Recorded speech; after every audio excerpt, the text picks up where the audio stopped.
Hello, welcome back to my channel. So today we are going to learn how to bend over correctly. There are lots of exercises like bent over lateral raises, bent over rows and even deadlifts. So how do we bend correctly so that we help ourselves, we become stronger and not hurt our lower back or the upper back. Right? So let's get started. So when we bend over, we need to maintain the same way the torso is when we are standing, which is chest open, shoulders are away from the ears. We have this natural curve at the lower back. We need to maintain that, and we keep our shoulder blades retracted, means our chest open. So we need to maintain that as well. Now, how do we do it? When we start bending over, first thing we need to do is pull in your belly. You may in fact want to interlock your fingers, put your hands on your belly, keep your chest open and keep your shoulder blades connected with the back. Then check, shoulders are away from your ears, you're not lifting up your shoulders, and then after that, you start bending. Now, for this, you can keep your legs hip width apart. You pull in your belly, chest open, and you start bending at the hip, as if you're trying to push someone with your hips. So you will not take your knees forward, you will push your hips back. In that case, the knees stay above the ankle. Then your belly is pulled in, you feel a good nice stretch in your hamstrings, the muscles which are at the back. You pull in your belly, now you see there is this fat flattening of the back. Right? This is important. Please observe this carefully because this is the most important part. Besides all the common bigger mistakes, this is a small mistake which people make. You need to maintain this flat back here. This is the most important part of a bend over. Now, how can it go wrong? People who have tight hamstrings, glutes, or lower back, they're not able to bend completely, but they still try to bend over and then they compromise here at the lower back. So how to avoid that? First, if you have those tight muscles, don't bend over more. Do not come parallel to the ground. Just bend this much. That is important.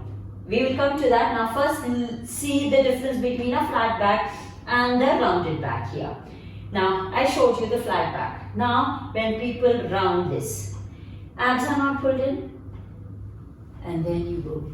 Though my spine looks straight, my shoulder blades are connected, but my lower back is not engaged here. If you see, there is a slight round here. This is what we need to avoid. There should not be any rounding of the lower back. Over and above the bigger mistakes, which we will cover later.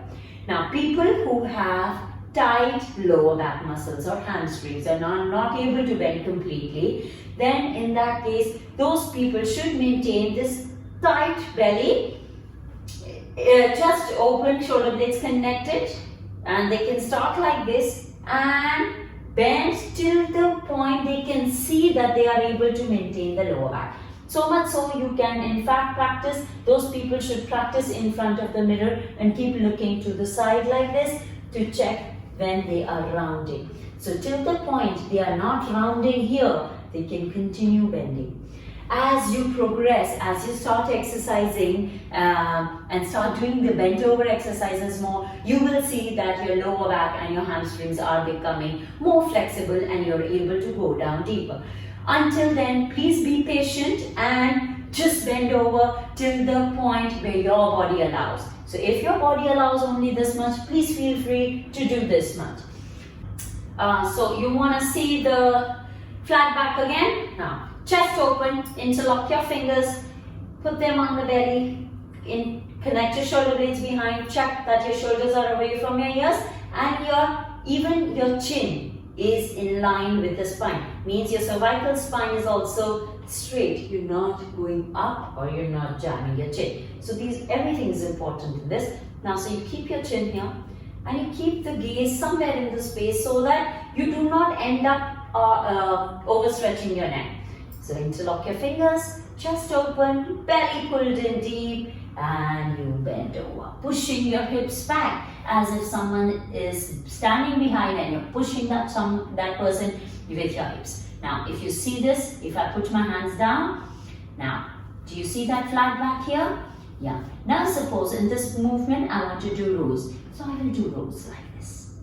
And down. If you want to do the fly, you do the fly like this. So you maintain a flat back at all times. You keep your belly pulled in. The more you will pull in your belly, the more you will support your back and you will not have lower back pains. The moment your abs are loose, if you're already tight, your lower back will hurt. So please make sure that you take care of these points whenever you do a lower back exercise. Now this is the same bending over position which goes in exercises like bent over rows, the deadlifts and the swings. So this is how you need to maintain a flat back. Yes, you go 45 or you go bend completely down. It's absolutely as per your flexibility levels, right? Okay. Now mistakes. Chin going up means you're going down but you're looking straight. You're trying to correct your posture looking at the mirror which is in front of you. I would suggest please keep the mirror on the side and you check your form from the side. That way you're not straining your neck. This is one. Second, now taking care of the shoulders.